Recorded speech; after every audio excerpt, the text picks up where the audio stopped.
So welcome everybody to today's BC Support Unit webinar. We're calling this sort of the poor Zoom conversations. And this particular conversation today is around patient engagement done online, which will be about an hour in length. For those of you who don't know me, I'm Bev Pomeroy, and I'm the patient engagement specialist with the BC Support Unit out at the Fraser Center in the Fraser Valley. This webinar is being recorded, so we promise not to swear too often, right, Pat? And will be available on the BC Support Unit's YouTube channel, so you can share it with your friends and colleagues. And I believe Belinda has posted a link to the YouTube channel, which I really recommend people go to. There's a lot of great videos that are on there that you can watch.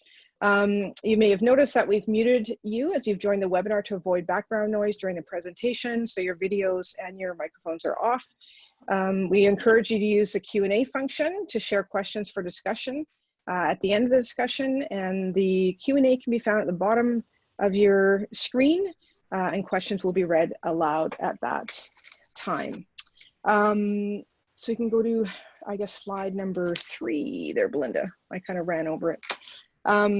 So I'd like to acknowledge, I'm here in Ladner, so I'd like to acknowledge the traditional territory of the Tsawwassen, Musqueam First Nations, and all of the Hunkaminam speaking peoples who have been stewards of this land since time immemorial. I would also like to offer my respect to all the elders who have gone before us and to the elders and First Nation peoples who are with us today.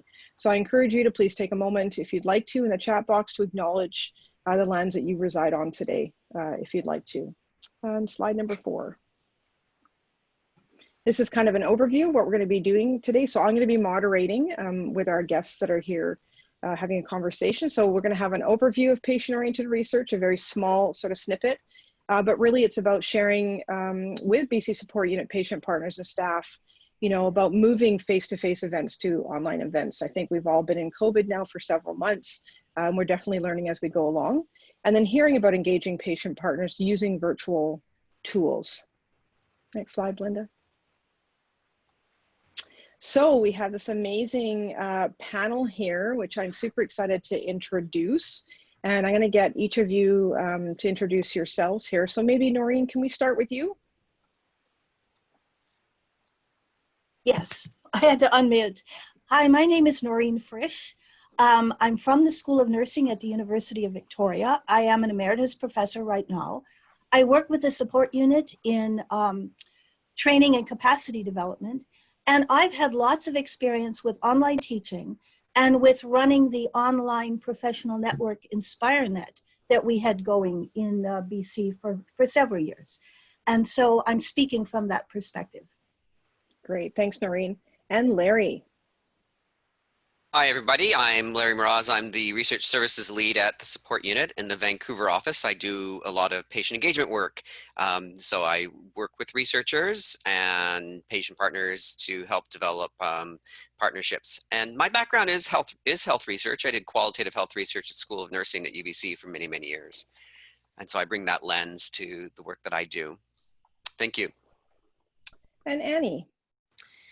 Hi, I'm Anni Rychtera. I'm a patient partner. I got initially involved with the BC support group to be the co-instructor to roll out the pilot project from the Canadian Institutes for Health Research to introduce patient-oriented research. And from there, I just involved in many different areas, especially in the training and capacity development area. And I'm also actively involved in some research projects.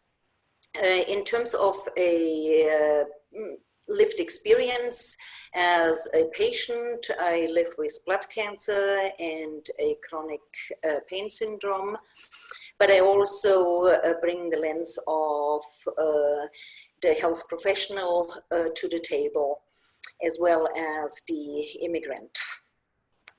Thank you. Perfect. Great. Thank you so much, Annie. And last but not least, Sherri. Hi, I am Sherri Mytopher. I am a patient partner with the BC Support Unit Patient Council, and I am located in Northern BC in Fort St. John. I have become interested in being a patient partner because I live with multiple sclerosis and living in a rural area. I bring that lens to research projects and working with various people in the province and nationwide. Great, thank you so much. Thank you everybody for taking the time to be here today. I do want to just touch briefly, and we're not going to talk about it too much, but I just want to acknowledge that there are a lot of conversations and things going on right now, particularly in the US and around the world, around Black Lives Matter and Black oppression. So we just really wanted to acknowledge that that's happening in the world today, in particular, and that we recognize that we need to do better. So thank you for that. And Belinda, you can go to the next slide. So this is a great thing about BC Support Units. We have all these amazing resources available. So, you know we've had to pivot and find not just new ways, but adapt some of the ways that we've been doing patient-oriented research during COVID and everything that's been going on the last few months. So the BC Support Unit has developed a web page of resources to support research teams using a patient-oriented approach to their work. So I do recommend that you go check out this page and see the virtual tools for POUR during COVID. There's a lot of great stuff in there that can be helpful for people who are doing that type of work. All right, so that ends our slide presentation, believe it or not. What a novel concept, not having slides to have to pay attention to. So Belinda, I'll get you to turn that slide share off. So really what it is today is we really wanted to sort of have a conversation and to ask our panelists to join me in a conversation that I'm going to moderate around this whole concept of patient-oriented research in this virtual world that we have. And I really encourage those that are here listening to do use the Q&A function and have questions or comments to sort of post those freely. So I'm going to kind of start off with Larry, and so Larry, like I know you run a lot of different teams and things within BC Support Unit. You're doing a lot of work. So what I'm curious from you, during this experience of COVID, is what was it like to move multidisciplinary team meetings with patient partners online? Because that's predominantly, a big part of what your engagement is with patient partners. Absolutely. Thanks, Bev. And I'd first of all like to acknowledge that, in Vancouver, we do have a lot of in-person meetings. And I think that's kind of something that was a bit of a lesson for me, was how far behind I am, or the Vancouver office is, in engaging people from different areas. And that's a really important lesson for me, that a lot of this distance work is being done across the support unit in other regions. And so, what I'm talking about today is sort of my own experience with people who have never really thought of actually moving things online. So I'm going to talk about one. Well, actually, there's several different stories sort of blended together here. But it kind of started. This whole started with me when a researcher contacted me to say that they were just about to begin their research when COVID struck, and they were starting off their project with a meeting with 7 patient partners and 3 researchers, and we can't do it. How do we do it when the first rule of patient engagement is meet in person? And so I thought, wow, okay, so this is probably the 3rd day after we stopped working in our office. And so I had a conversation with this researcher to say, well, what is the purpose of this first meeting, first of all? And how do we address making sure that we can do that, fulfill the needs of that meeting online? And it really was kind of it required a bit of thought there about how do you build relationships, because this was the key to this team. This was the first time they were meeting. This isn't the same as other incidents where I've had to move things online with patient partners that have already had this relationship built. So I said, you know what? None of us know how to do this, so let's just do it, and I'll join you. And I joined in with them, and we had our meeting. And it was an eye-opener for me, because when you're doing this sort of work online, when you're not used to it, you have to adjust how you recognize things like cues and signals about when someone is comfortable with something. Mm-hmm. How do we know that that we've gone into a danger zone for a person? How do we know if we're not triggering them? We might not be able to see that. On this meeting, we had people who were on camera, but we had some other people that weren't. They were just on audio. And at the end of the conversation, after, 3/4 of the way through, one of the patient partners said, well, how am I supposed to use my lived experience to help move this project forward?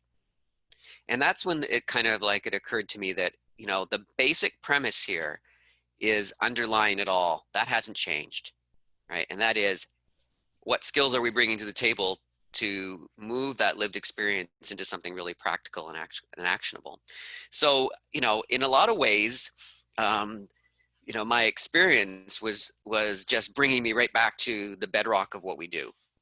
But I think that what really spoke to me here was that we need to really think about how we're going to build relationships online. And I think that was something that we all recognized at the end of that meeting, was that we don't necessarily know how to do that. And I'm certainly not going to be telling you how to do that work. But what I'm saying is that that's something that that really needed extra time, I think. And I think at the end of that meeting, we got about half as much done as we wanted to, but I think that was okay. So I'm going to stop there and move on to the next person. Thank you so much, Larry, for sharing that. So now I'm like super curious, because you talked about, you know, in Vancouver, we have face-to-face meetings. That's what we do, right? We're close by or within half an hour. So I'm kind of curious. So Sherri, knowing where you live and your experience, you quite often are laughing at us, I think, in front of us, never mind behind our back. But like, what's your experience as a patient partner been in online interactions? Like, did Larry's stories surprise you? Like what he's sharing, like what, you know, what do you say to that? Yeah, it boggles my mind that anybody would be confused as to meetings would have to stop. I don't understand that at all. You know, up here, I'm 12 hours from Vancouver, so I don't get the opportunity to have a lot of in-person meetings. I'm still involved. You know, I have 2 to 4 meetings a week with different organizations, and never once this pandemic started did I ever think, oh no, everything's going to stop, because to me it's just second nature. It's normal, just using various online tools, whether it's Zoom or Microsoft Teams or even Facebook or different platforms. You know, it really astonishes me. I just can't get over it that people thought that wouldn't happen. You know, definitely though, I feel isolated being up here and having these types of meetings all the time. That is definitely a real feeling. You know, and you feel left out sometimes, and you're not part of the conversation, because like Larry said, you miss those cues or you miss the rapport building. And I think that's a really important piece when you're meeting in groups and meeting as a team, meeting as a unit, is to have that personal connection. And I mean, it is difficult, like living far away. It's not just convenient to, you know, we can't just drive 2 hours and meet with somebody. You have to fly, or you have to drive, you know, a day. And but this is great because we get to connect globally, really, if we wanted to, or provincially. So my experience has been really good. It's been, you know, the same throughout this pandemic. The last three months have been the same. And, you know, I'm just grateful that I have the ability to connect, whereas I know in a lot of rural communities, that's a struggle. So. Yeah. Thanks, Sherri. Yeah, I was kind of curious because a lot of us are learning how to do this, but a lot of you that are up north are so well experienced. So we definitely lean towards you and, you know, different members to help us along the way. So we appreciate that. So you kind of touched on a little bit there of around access, and I know, Anni, it's something that we've talked about too, is how can we increase access to resources, and resources that maybe people don't realize that not everybody has, around hardware, software, connectability. You know, how can we get equity throughout the different population groups, especially because we've now moved online. There are libraries that are closed that typically would use Wi-Fi or access. So I'm just kind of curious, Anni, from your experience on both sides of the coin, you know, what do you say about access and equity? Yeah, I think it is very important that you meet the people where they are. So the technology really has to be in place to be effective, and we have to invest the time, like Larry said. We got maybe 50% done what we needed to have done, but it was all right. So time, we have to give the time for the conversations. We have to invest time in teaching also all the participants the skills that they need to be meaningfully engaged, that they're not feeling left behind or cut out.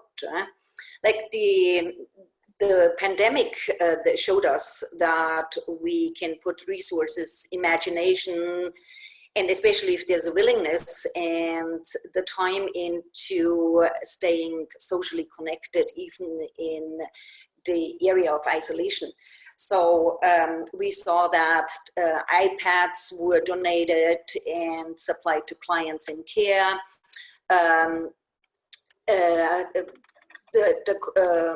Healthcare professionals use their own smartphones to connect the patients and clients with the families and friends via FaceTime, WhatsApp and stuff. As an immigrant coming from Europe, at the time where it was still very expensive to call long distance, it would break your bank. So you had to start being inventive and see what is out there. Where can we, like in the old time it was just Skype, where can we actually phone and interact and see each other without breaking the bank. So it is important, I find, the area of the video. Like I was part of the standing committee with the Ministry of Health, and we switched from in-person meeting, not because of the pandemic, but because of travel restrictions and spending restrictions. Mm-hmm. We moved to just teleconferences. And that was a huge gap, and from in-person to just audio, and for hours. And that really, then it's easy to feel as a patient partner, you feel kind of left behind, you feel left out. And you lose the touch, the connection to the group. So video is of high importance, and we have to make sure that if we want a meaningful and fully engagement of the patients, that we have to supply and give them the resources, not just the hardware, teaching the software, and also make possible that upgrading phone plans, for instance, or better internet connections and stuff, that we make these resources available. So I personally like to actually see that built in the budget, that the money is allocated for that. That's a great idea. And I think I've heard of that, where a research team was doing that, using some of their resources that they would normally have in-person meetings to help facilitate the technology. So that's really great to know that's your understanding too, Annie. And one thing you touched on too, and I think Larry touched on it as well, is that in the meetings it takes longer, or maybe you haven't achieved what you want to in the time frame, especially as we're learning to sort of navigate time in this virtual world. And so Noreen, I'm curious, based on all your sort of experiences, you know, it really kind of starts with our basic skills for communication and engagement, and how we shift them to be effective in web-based interactions. And I wonder if you can speak to that a little bit. Yeah, sure, I'd like to. I think that our basic communication and our ability to interact with each other and engage with each other is the same. But when we're in an online medium, the way we do it is different. And it's that difference that we have to be aware of. I certainly agree with what Annie and Sherri and others have said, that we can give people equipment, but we have to take the time to teach them how to use it. For example, in the beginning of a meeting, when we say use your Q&A function, everybody might not know what that is. Mm-hmm. So we need to show them what it is. And so we have to just be mindful that even though some of us are very experienced, not everybody is. So one of the challenges in communicating and leading a group like this is understanding that we have people that are novice users who've not done it before and people who are really experienced. So we have to take the time to bring those people together. And when we think about communication, we usually start with an introduction. You know, who am I? Why am I here? And who are you? Why are you here? And what are we going to do together? And that from my experience with this, I have to say a couple of things about those introductions. It's hard to introduce yourself to a computer screen. And that's what we're doing. And that we have to maybe practice it a little bit because we don't see all the people. Like, for example, right now, we don't see all the people that are looking at us. Mm-hmm. But we want to create that presence that we're fully present here to do what we're doing. And then when we ask people to check in, it's really very nice if our group size is about 10 people or less, where every person can check in, because it lets us know as a group who's here, and we can then come together and say, what are we going to accomplish in our time? When we do that, what we have to remember, I think, is that in a lot of these platforms, Zoom one of them, we may have up to a 10-second delay from what I say to the time you hear it. And then you need time to process it and think about what I said, and then respond to me, so that we have to slow down. Yeah. And I'm one of the people that likes to just keep things going. And I've had to learn that you do have to slow down, because if you don't, you might be cutting somebody off from something they really want to say.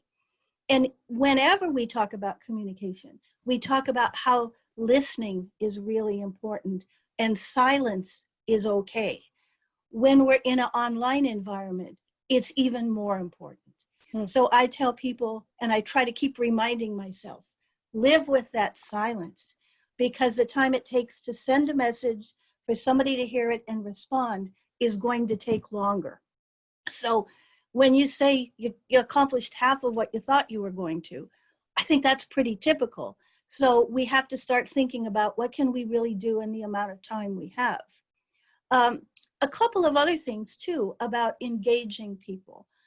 We want to facilitate meetings. We don't want to dominate the meeting. So we want people to interact and to engage. Sometimes we need to ask questions and give people plenty of time to answer. Sometimes we need to check in with people. Sometimes we do that in an introduction. Sometimes we do that at the end of the meeting.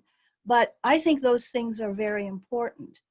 And I think the other thing is, particularly if you're new to this kind of environment, I agree with Annie that having that visual of a person's face, it's not as good as walking into the room and us all sitting down together, but it's really pretty good. And that some people are extremely hesitant to turn on a webcam. And I think we have to encourage people to do that, but let people do whatever is within their level of comfort as well. But over time, most of the people I know that have done work like this really, really prefer that let's see each other face to face, because at least we have something of a visual cue. And then I guess the last thing that really stands out for me is that if you're nervous about this, tell people you're nervous. It's okay, because many of us are. And I've had many people who are in a group or a research team that I was leading or a class I was teaching say, I'm really nervous talking this way.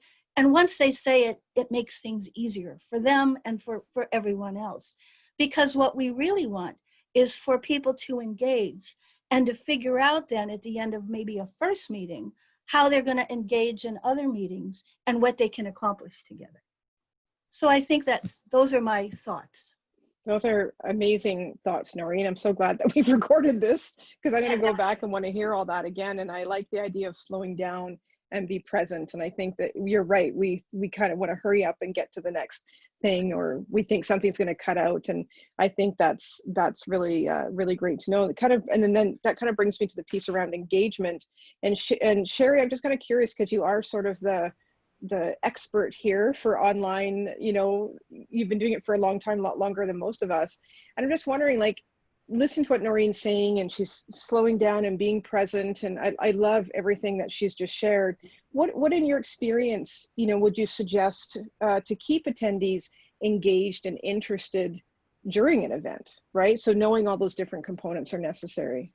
Yeah, I think she hit the nail on the head with, like you are explaining yourself and introducing yourself to yourself essentially, and our elevator pitch does need to be better. So I think that was an excellent cue right there. I think the struggle that I've had often in various meetings is that like what has been said, is that the cues and the body language aren't there. So often you get the bigger voices heard. The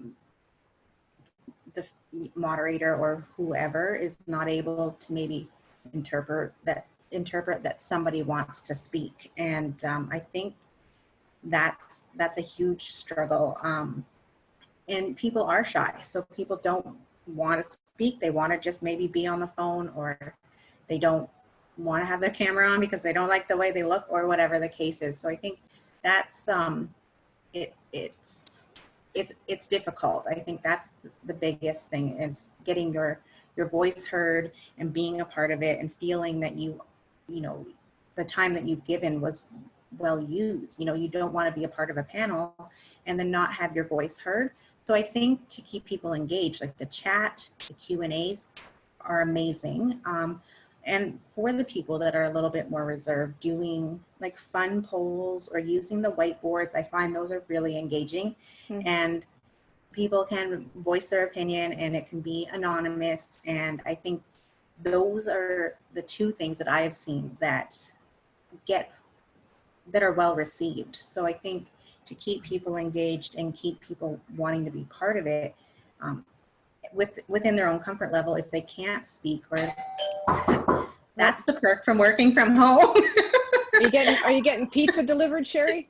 It's a box of books, so it's a box of books.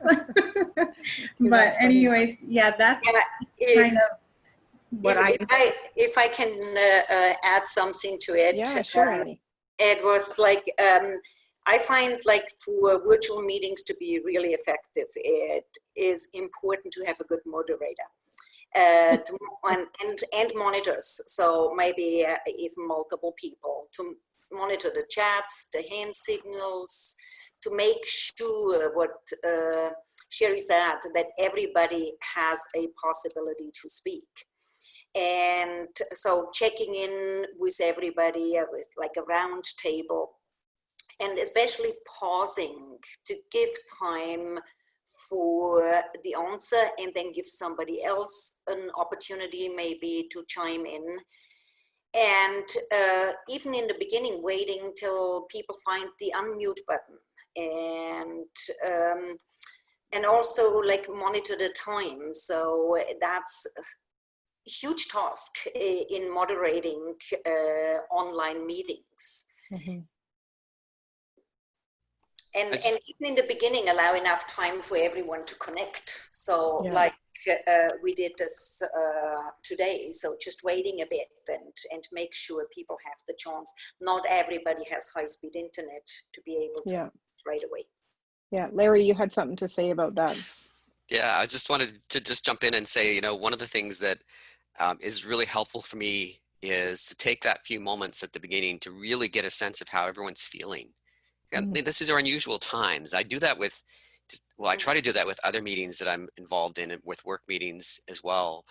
Just take a moment to go around the room and say, how are you feeling? How are you coping with things? And, I think that lesson can be carried through, because it's a reminder to us that everybody is coping with something. And with a patient partner, there's some experience that brought them to the table that is, could be relived or triggered, and we have to be aware of that. And I think that's a little bit harder to do online, so it needs more attention. Yeah, Sherri, you look like you got something to say. I do, and I think that circles right back around to that rapport building and that getting that comfort level. And I think that's what a lot of people in this sort of forum need, is to be comfortable and feel included and part of it.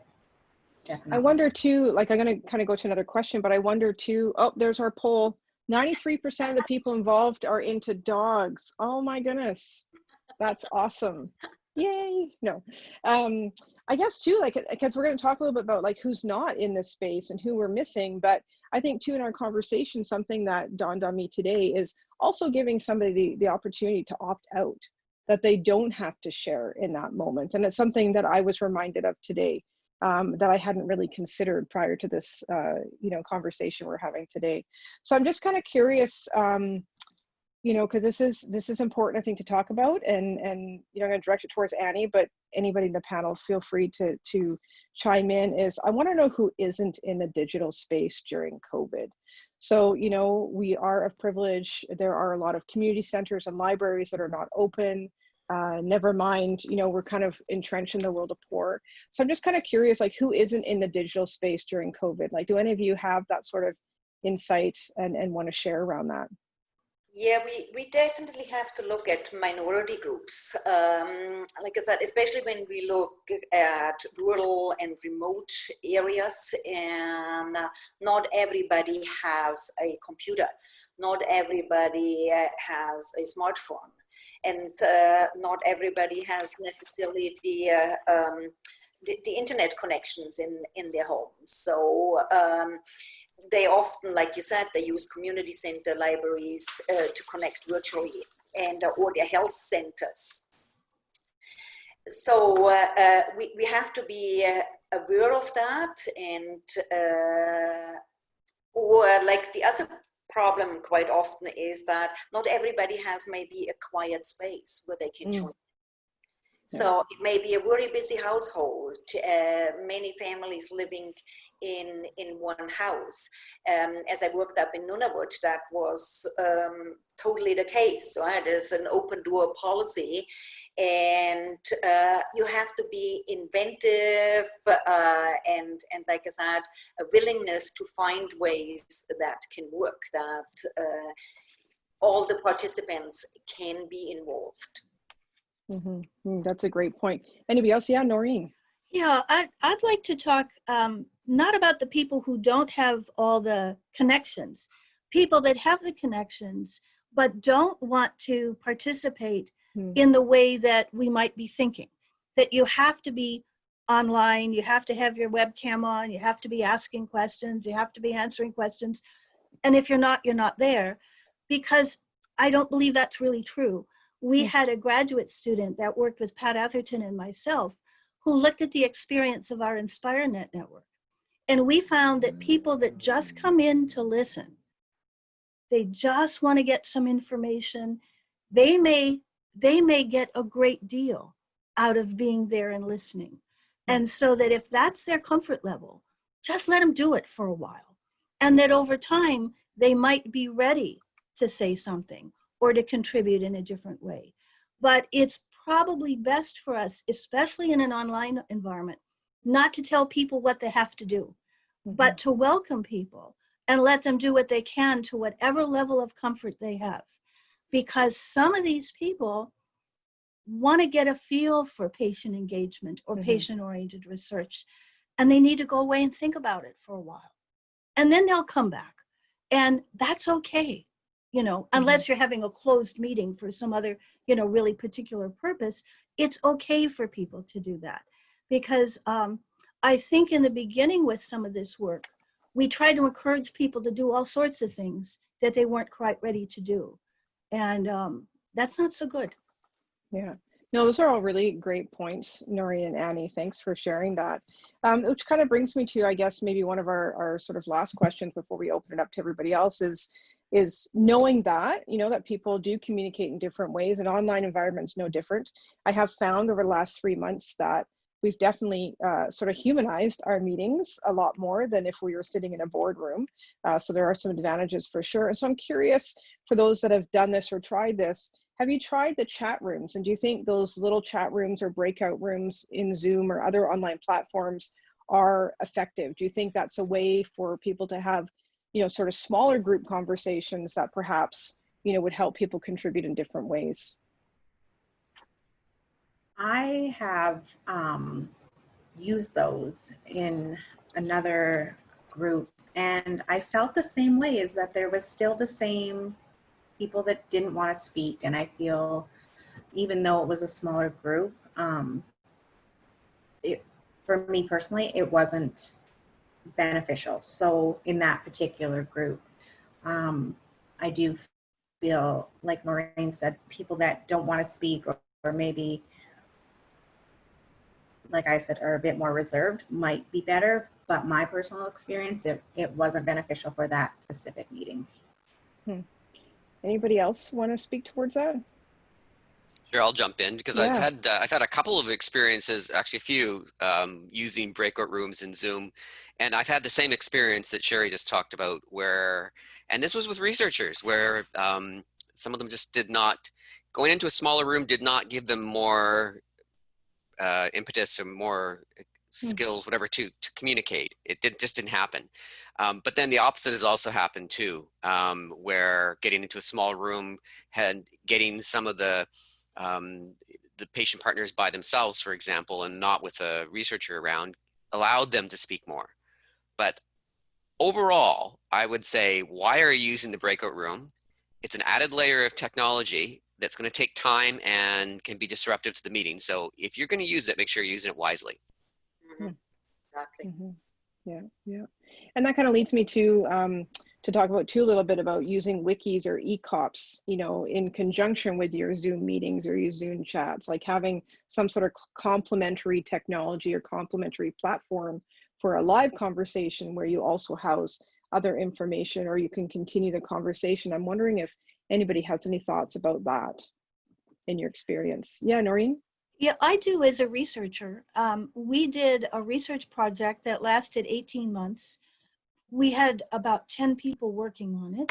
We were all in different locations. We did it virtually, and we would meet about once a month. And in the 18 months we worked together, we actually met each other face-to-face physically twice. But we did a lot of work on an ECOP where we would have a place that was private online, where we could have a discussion and we could share documents. And, the benefit of that is that as a team, we were all very busy. So somebody could look at what was up there at 2 o'clock in the morning, or, 2 o'clock in the afternoon. It didn't matter, but we could have conversations with each other that were online and that were typed. People need to learn how to use it, but it's a very effective tool when we're trying to conduct research with people that are in different places and we can't all get together. And I can say one of the things that has always been sort of fun is when we finally get together and we see each other face to face. What I hear comments like, I had no idea you were that short. I thought you were really tall, and things like that, because we kind of think we know each other. But then when we meet each other, it's, oh, yeah, okay, it's a little different. So it's nice when you can do that. But in any kind of patient engagement, when we're looking at this entire province, we have so many rural and remote areas that we're going to have to use some technology like this outside of COVID, because we just can't get people together as often as we might like to. And this is really quite effective. But those online communities, people need to see each other, have some engagement with each other first. But then I think that the people I've worked with have been able to use it quite well. Yeah, I totally agree with that. ECOPs are very effective if they set up right and you find the information, because it makes it so much easier. You can work on your own time and asynchronatic.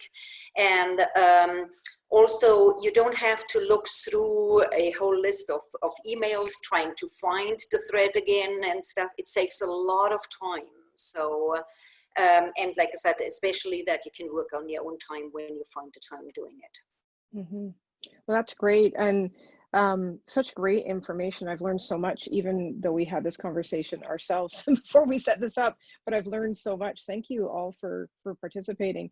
So I kind of like to, kind of throw it to Pat or Belinda. And do we have any questions in the Q&A that we can answer or discuss?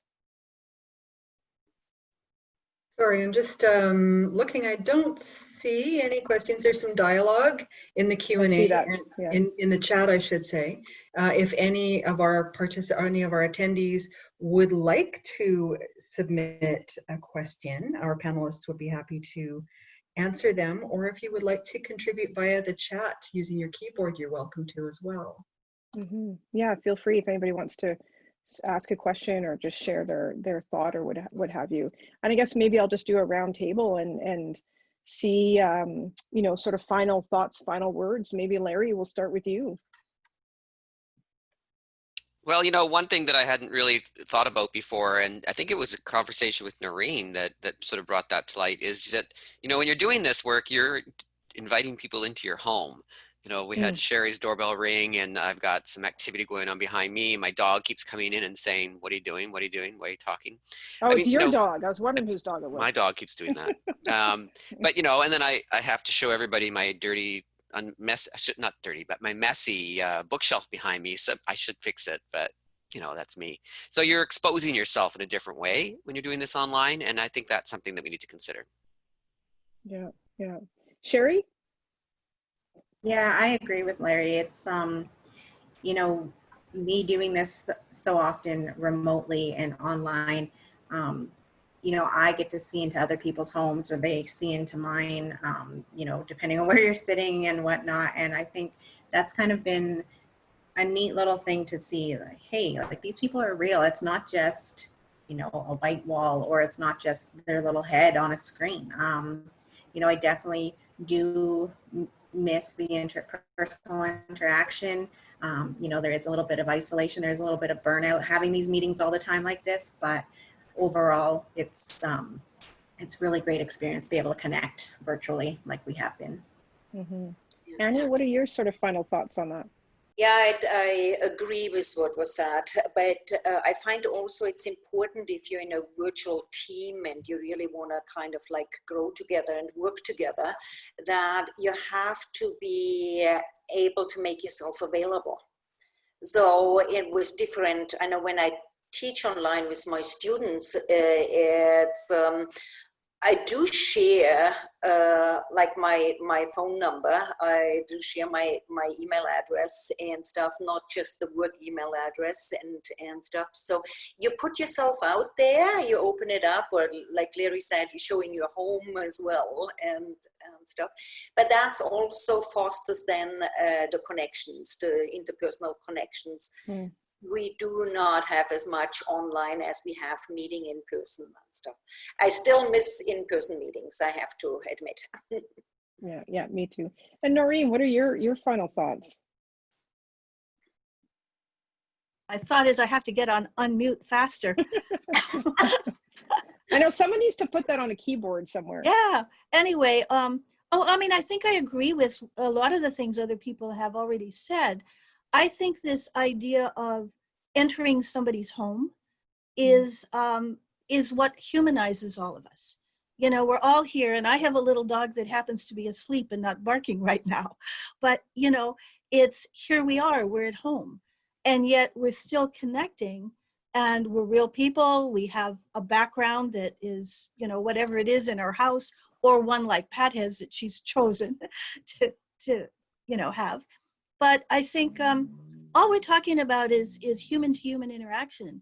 And so that the more we can be real, I think the better it is when what we want to do is foster engagement and trust. Yeah, that's great. And there is a Q&A up from Cindy, and I think, Cindy, you've just you know, hit on something as well. It says, she says, thank you, because as people see our private home and need to feel safe, which is interesting conversation, right? How do we feel safe and create safe space in a digital space? We need to help people understand that we're not being intrusive, right? So, you know, I think a lot of, I know as myself as a patient partner too, that people coming into your home was always an intrusive thing. So that we need to understand, you know, that others may not know how to navigate that. So that's a really great point, Cindy. Thank you for bringing that up. So I just kind of want to say thank you to everybody who attended. I know this is going to be on our YouTube channel, so I encourage everybody to sort of push that out as well through social media and go and check it out, or put your researchers, you know, towards that. But thank you so much, Sherri and Annie. You know, you guys are so experienced, and I love having conversations with you.